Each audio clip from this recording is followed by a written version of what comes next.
Om Namo Bhagavate Vasudevaya.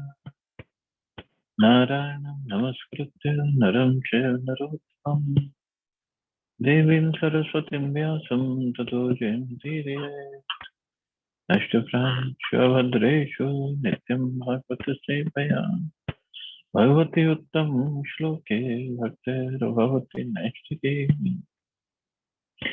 So continuing with the discussion on Srimad Bhagavatam, Canto 6, Chapter 2, Ajamil delivered by the Vishnu Dutas. Text number 26 onwards. So we read how Vishnu Dutas, they freed Ajamil and Yamdutas left, and then later on Vishnu Dutas also left. And they just wanted to leave Ajamil with whatever he wants to, how he wants to glorify the Lord, and whatever he wanted to do afterwards. So now Ajamil is further speaking. Aho me paramam kashtam abhut vijitatmanah yena viplavitam brahma vrishalyam jayatatmanah. Ajamil said, alas, being a servant of my senses, how degraded I became. I fell down from my position as a duly qualified Brahman and begot children in the womb of a prostitute. The men of the higher classes, the Brahmins, Kshatriyas, and Vaishyas, do not beget children in the wombs of lower class women. Therefore, the custom in Vedic society is to examine the horoscopes of a girl and boy being considered for marriage to see whether their combination is suitable. Vedic astrology reveals whether one has been born in a Vipra Varna, Kshatriya Varna, Vaishya Varna, or Shudra Varna, according to the three qualities of material nature.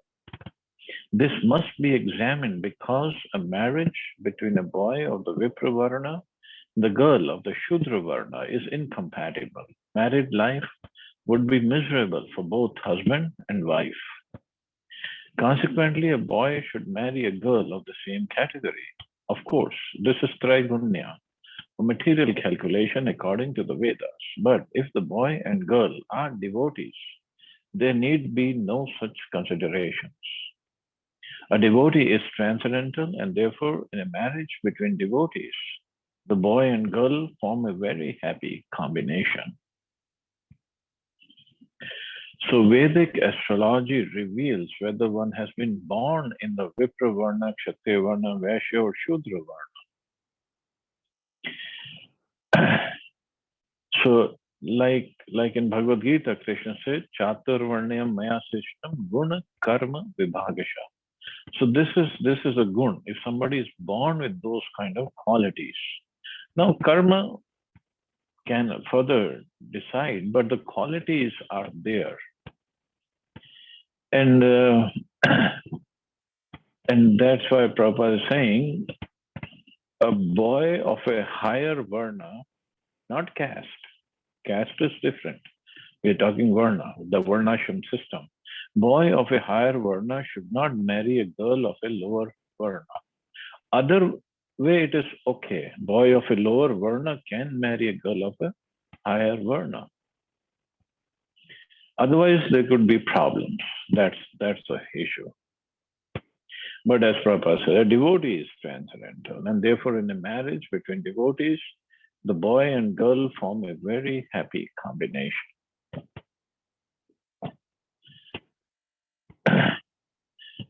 Dhingamam vigarhitam sadhir dushkritam kul kanjalam hitva balam satim yoham surapim asatim agam.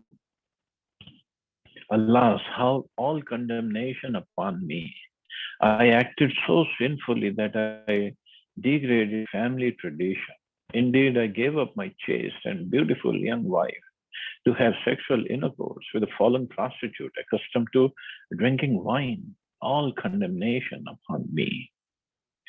This is the mentality of one who's becoming a pure devotee. When one is elevated to the platform of devotional service by the grace of the Lord and the spiritual master, one first regrets his past sinful activities. This helps one advance in spiritual life. The Vishnu Dutas had given Ajamil the chance to become a pure devotee, and the duty of a pure devotee is to regret his past sinful activities in illicit sex, intoxication, meat eating, and gambling. Not only should one give up these past bad habits, but he must always regret his past sinful acts. This is the standard of pure devotion. So one should see in devotional service, this is the lamentation. The lamentation is the atonement. And further, one's lamentation, and then he engages more sincerely in devotional service with more determination. So this is the right atonement. And this is what Prabhupada is saying. He must always regret his past sinful acts. So the idea is you should always remember the sinful acts that he has done, and by the mercy of Guru and Krishna, he got new chance, new life, and he should not repeat those sinful acts. Vridhavanatho pitaro nanya bandhu tapasvino aho maya dhuna tyakta akritagyena nichavat. My father and mother were old and had no other son or friend to look after them.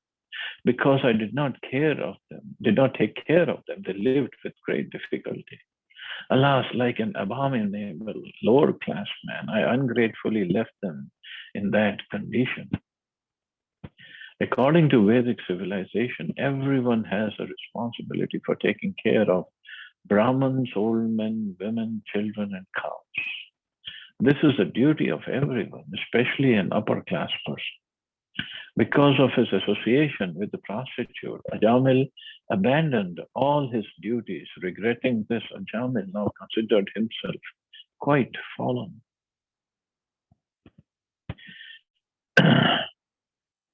Soham vyaktam patishyami narke bhrishdarune dharmagna kamino yatra vindanti yam yatanaha.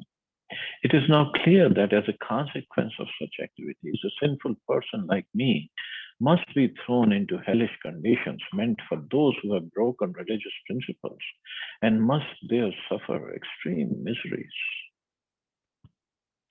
Kimidam swapna ahustvit sakshat drishtam iha adbhutam ko yata adyate ye mam vyakarshan pashapanaya. Was this a dream I saw, or was it reality? I saw fearsome men with ropes in their hands coming to arrest me and drag me away. Where have they gone? Athate ko gatah siddhash chatvarash charu darshanaha vyamo chayan niyamanam padva pasharadho bhuva. And where have those four liberated, very beautiful persons gone who released me from arrest and saved me, dragged down to the hellish regions? As we have learned from the description in the fifth canto, the hellish planets are situated in the lower portions of this universe. Therefore, they are also called Adho Bhuva. Ajamil could understand that the Yamdutas had come from that region. Athapi me durbhya vibudhottam darshane bhavitavyam mangalena yenatma me prasidati. I'm certainly most abominable and unfortunate to have merged in an ocean of sinful activities. But nevertheless, because of my previous spiritual activities, I could see those four exalted personalities who came to rescue me. Now I shall exceedingly happy. Now I feel exceedingly happy because of their visit. So this is what happens when somebody associates with Vaishnavas, Sadhu Sangha, as Prabhupada again quotes that text, Sadhu Sangha, Sarva Shastra. Association with devotees is recommended by all the Shastras because by even a moment of such association, one can receive the seed for all perfection. In the beginning of his life, Ajamil was certainly very pure and he associated with devotees and Brahmins. Because of that pious activity, even though he was fallen, he was inspired to name his son Narayan. Certainly, this was due to good counsel given from within by the Supreme Personality of Godhead. As the Lord says in Bhagavad Gita, Sarvasya Chaham Vishta. I am seated in everyone's heart, and from me come remembrance, knowledge, and forgetfulness. The Lord who is situated in everyone's heart is so kind that if one has ever rendered service to him, the Lord never forgets. Thus the Lord from within gave Ajamil opportunity to name his youngest son Narayan, so that in affection he would call Narayan, Narayan, and thus he saved from the most fearful and dangerous condition at the time of his death. Such is the mercy of Krishna. By the mercy of Guru and Krishna, one receives the seed of bhakti. This association saves a devotee from the greatest fear. In our Krishna consciousness movement, we therefore change a devotee's name to a form that reminds him of Vishnu. If at the time the devotee can remember his own name, such as Krishnadas or Govindadas, he can be saved from the greatest danger. Therefore, the change of names at the time of initiation is essential.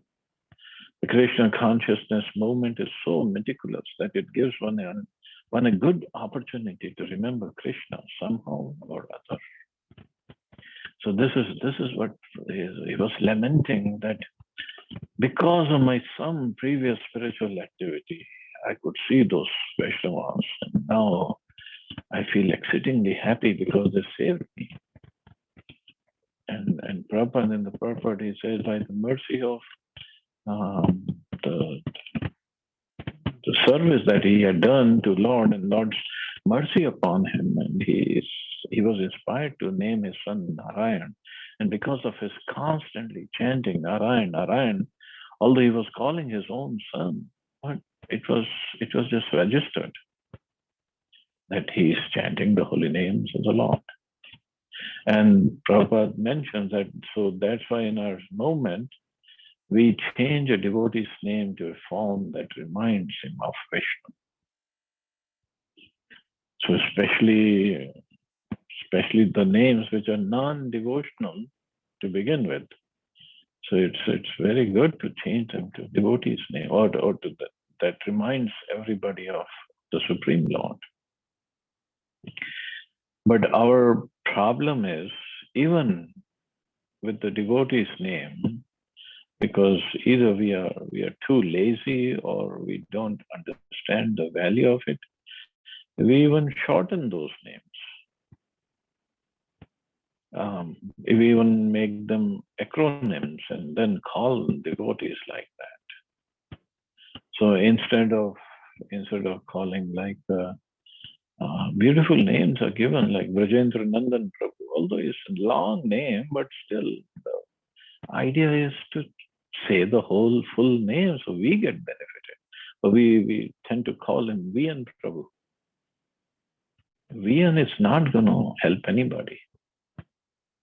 Or there's a very senior devotee, Radha Damodar Prabhu, in our temple, in Delhi temple, and we call him RD Prabhu. So that doesn't help, actually. That doesn't help. And in the process, we sometimes when we write emails or refer to them, in fact, Tamal Krish Maharaj, when he wrote his diary of his memories of Srila Prabhupada, he called that diary, you can search it, he called that diary, the title is TKG Diary. And devotees asked him, he said, I knew later on you're going to call it TKG Diary, you're not going to call it Tamal Krishna Goswami's Diary, so I just named it TKG's Diary. But this is not why we are given spiritual names at the time of initiation.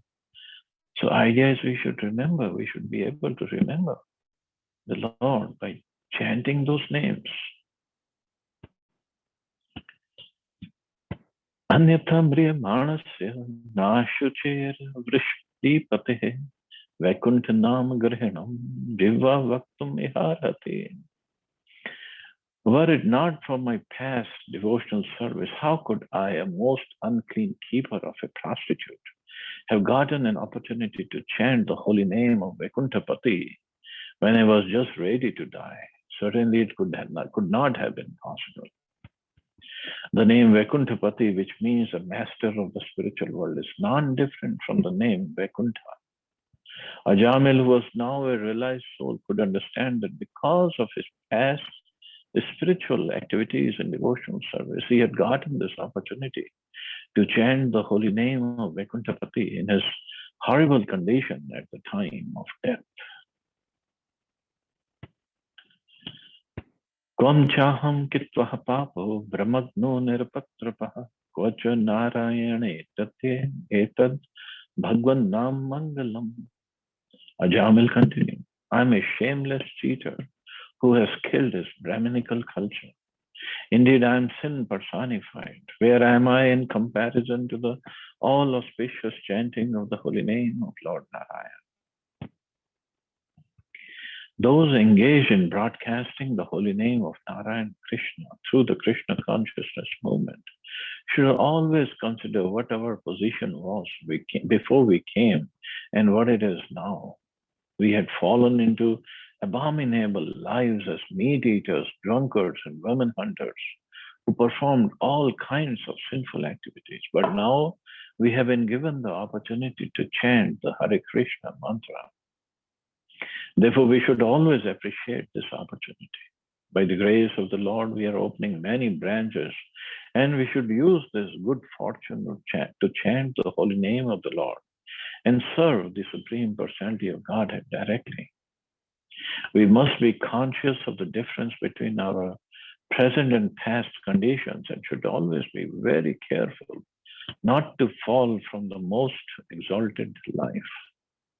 So this is the most exalted life, to be able to perform devotion service, chanting and personally serving and preaching and other activities. So we should be very, very careful and always remember where we came from, because we all have sinful background. But that is just a background. It is like in English, there's a great saying, every saint has a past, and every thief or every sinner has a future. So whatever the past being, we should just remember and we should try not to commit sinful activities again. Brahmanda Brahmita Konam Bhagyavan. By such fortune, by mercy of Krishna and Prabhupada, we've been given this opportunity to perform devotion service. And until our sinful acts are completely wiped out, we cannot be engaged in devotional service. But it's only by the mercy of Prabhupada we've been given this opportunity. So we should not lose it. We should make full use of it. Soham tatha yatishyami yat chittendriya nilaha yathana bhuya atmanam mandhe tamasi majjaye. I'm a sinful person, but since I have now gotten this opportunity, I must completely control my mind, life, and senses and always engage in devotion service so that I may not fall again into the deep darkness and ignorance of material life. Every one of us should have this determination.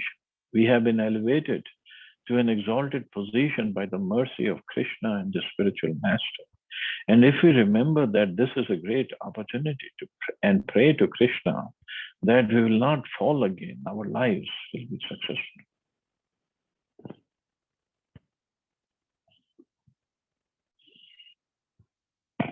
So this determination, this sincerity, this resolution is required on part of all the devotees. Vimuchyutam imam bandham avidya kama karmacham sarvabhuta surichanto metra karuna atmavan Moche grastam atmanam yoshinmayatma mayaya vikridito yaya vaham kridam mrigivan. Because of identifying oneself with the body, one is subjected to desires for sense gratification. And thus one engages in many different types of pious and impious actions. This is what constitutes material bondage. Now I shall disentangle myself from my material bondage, which has been caused by the Supreme Personality of Godhead's illusory energy in the form of a woman. Being a most fallen soul, I was victimized by the illusory energy and have become like a dancing dog led around by a woman's hand. Now I shall give up all lusty desires and free myself from this illusion. I shall become a merciful, well-wishing friend to all living entities and always absorb myself in Krishna consciousness. So this was his resolution. This should be the standard of determination for all Krishna conscious persons. A Krishna conscious person should free himself from the clutches of Maya and should also be compassionate to others suffering in those clutches. The activities of the Krishna consciousness movement are meant not only for oneself but for others also. This is the perfection of Krishna consciousness. One who is interested in his own salvation is not as advanced in Krishna consciousness as one who feels compassion for others and who therefore propagates the Krishna consciousness movement. Such an advanced devotee will never fall down, for Krishna will give him special protection. That is the sum and substance of the Krishna consciousness movement. Everyone is like a play toy in the hands of the illusory energy and is acting as she moves him. One should come to Krishna consciousness to release oneself and also to release others. So realizing that I was acting like a dancing dog led around by a woman's hand. Now he realized it. Just first he looked at those Yamdutas who looked very fearful, and then he saw how Vishnudutas saved him. And then he realized just because I performed some devotional service, the Lord sent these Vishnudutas to save me. And this is his realization that I'm just acting like a dancing dog, and so many sinful activities I committed. And now I shall become merciful, well-wishing friend to all living entities and always absorb myself in Krishna consciousness. So two things are required. First, we should help ourselves, and then we have to help others also. And then we get full mercy of Krishna and Krishna's devotees. We get full mercy of them. Mamaham iti dehado hitvat mithyartham dhirmatim yadhasya mano bhagavati shuddham tatta kirtanadibihi. Simply because I chanted the holy name of the Lord in the association of devotees, my heart is now becoming purified. Therefore, I shall not fall victim again to the false lures of material sense gratification. Now that I have become fixed in the absolute truth, henceforward I shall not identify myself with the body.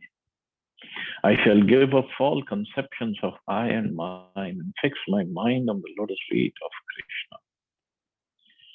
So he says, my heart is now becoming purified. So this is the purification. We go from bodily consciousness to Krishna consciousness.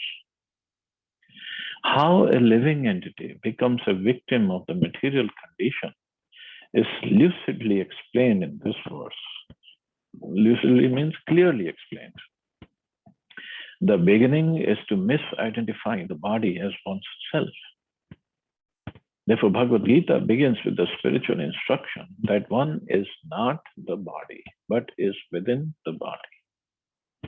This consciousness can be possible only if one chants the holy name of Krishna, Hare Krishna Mahamantra, and always keep oneself in the association of devotees.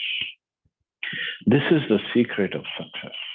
Therefore, we stress that one should chant the holy name of the Lord and keep oneself free from the contamination of this material world, especially the contaminations of lusty desires for illicit sex, meat eating, intoxication, and gambling. With determination, one should vow to follow these principles and thus be saved from the miserable condition of material existence. The first necessity is to become freed from the worldly concept of life. But this concept that I am this body and everything related to this body is mine for me to control, to enjoy, to lay the claim on. This is so deep rooted, so deep rooted. So as Prabhupada said, the only possibility is if one chants the holy name of Krishna and always keep oneself in the association of devotees, then it is possible to get out of this concept of life, get out of this consciousness. And this instruction that we are not this body, that we are a spirit soul within the body, is the beginning instructions of Bhagavad Gita. It's in the second chapter of Bhagavad Gita. And Bhagavad Gita is considered the ABCD of spiritual knowledge. And this basic is so difficult to attain, so difficult to realize actually. And that's why Prabhupada said the first necessity is to become freed from the bodily concept of life. I mean, we tend to get into the reading or hearing of pastimes of Krishna and Radharani, this or that. But that will not help if we don't get out of this concept of life. And that's why if we hear Prabhupada's lectures, always in every lecture till the last moments of his life, he was stressing on this point. You're not this body, you're a spirit soul. Always, in every lecture you can listen to. Because this is the basic. And if the foundation is not strong, we cannot erect a big building on that foundation, on a shaky foundation. So this is what we have to strengthen or get this fact cleared in our heart, in our mind, the soul, that we are not this body.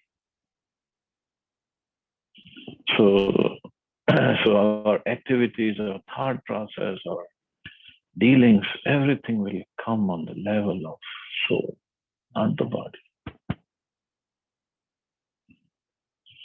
And then we make proper progress. And this is what Ajamil was saying. Now that I have become fixed in the absolute truth, henceforward I will not identify myself with the body. I shall give up this false conception of I and mine and fix my mind on the lotus feet of Krishna. So this is how he made progress. And we'll read tomorrow how he made further progress. So we'll stop here, see anybody has any questions or comments.